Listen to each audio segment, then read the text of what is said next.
नमस्कार दोस्तों, स्वागत है आपका और आपके साथ मैं हूं आशिमा त्यागी। दोस्तों, आज का जो दिन है वो साधारण नहीं है। दिल्ली की हवा में सत्ता से सवालों की खनक है और संविधान के गलियारों में एक बैठी हुई मुख्यमंत्री की दहाड़ सुनाई देने वाली है। पश्चिम बंगाल की मुख्यमंत्री ममता बनर्जी ने चुनाव आयोग के खिलाफ खुला मोर्चा खोल दिया है और वो भी सीधे सुप्रीम कोर्ट ऑफ इंडिया में। जी हां, घमंडी और झूठा सीईसी ये कोई हल्की फुल्की राजनीतिक बयानबाजी नहीं, बल्कि लोकतंत्र की बुनियादी प्रक्रियाओं पर उठाया गया गंभीर आरोप है।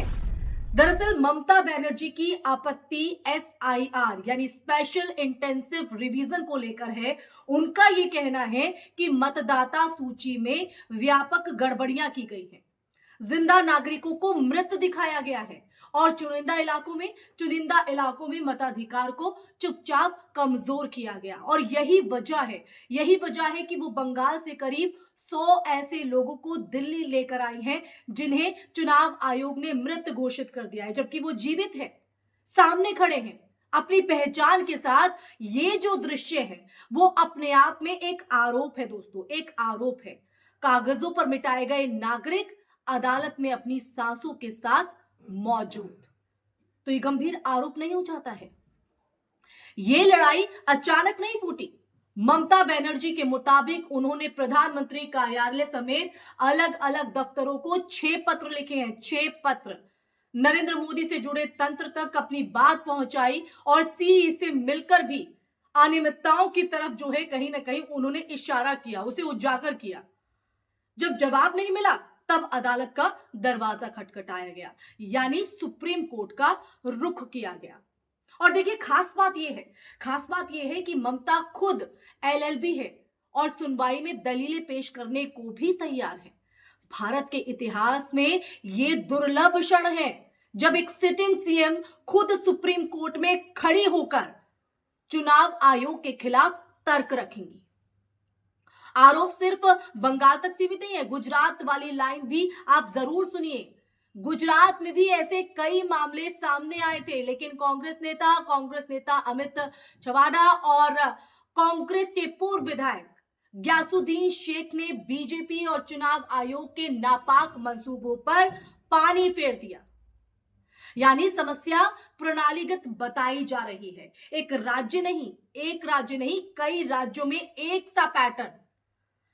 अगर मतदाता सूची की शुचिता ही सवालों में आ जाए तो चुनावों की निष्पक्षता कैसे सुरक्षित होगी दोस्तों, कैसे सुरक्षित रहेगी? ममता बनर्जी का हमला सीईसी की भूमिका पर भी है। उनका तंज और क्या चाहिए? बेटी दामाद के लिए, उसको डीएम बनाने के लिए। दरअसल सत्ता संरक्षण और संस्थागत पक्षपात के आरोप का प्रतीक है।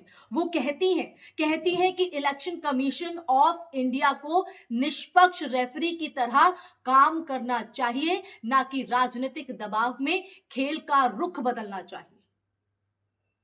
ये सवाल अपने आप में दोस्तों संस्थानों की स्वायत्तता का है। क्या संवैधानिक संस्थाएं जनता की हैं या सत्ता की सुविधा? दोस्तों, दिल्ली में आज विपक्ष अलग अंदाज में दिखेगा, लड़ता भिड़ता और सड़क से अदालत तक अपनी बात रखने वाला। ये कोई औपचारिक प्रेस नोट की राजनीति नहीं है दोस्तों, समझिए, बल्कि नागरिकों को साथ लाकर सबूतों के साथ चुनौती देने की रणनीति है।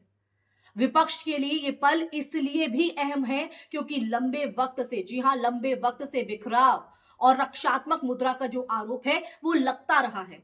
आज का जो दृश्य है उस छवि को तोड़ सकता है दोस्तों, तोड़ सकता है।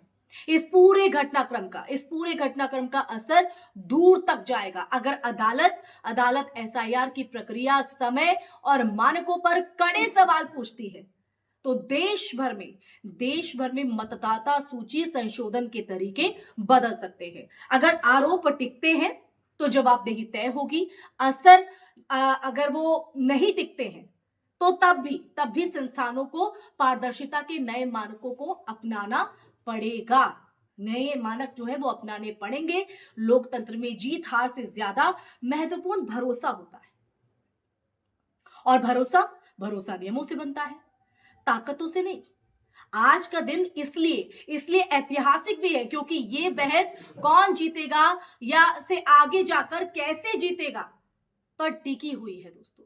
ये लड़ाई किसी एक दल की नहीं बल्कि उस नागरिक की भी है जिसका नाम सूची से मिटा दिया गया, उस मतदाता की है जिसकी आवाज कागजों में दबा दी गई। ममता बनर्जी ने ये जोखिम उठाया है कि वो खुद सामने आए, सवाल रखे और अदालत के सामने व्यवस्था की परीक्षा ले। और अंत में लोकतंत्र किसी एक चेहरे या पार्टी से बड़ा होता है दोस्तों। जब संस्थाएं सवालों के घेरे में हो तो जवाब भी सार्वजनिक मंच पर आने चाहिए। आज सुप्रीम कोर्ट में जो बहस होगी वो आने वाले चुनावों की दिशा तय कर सकती है।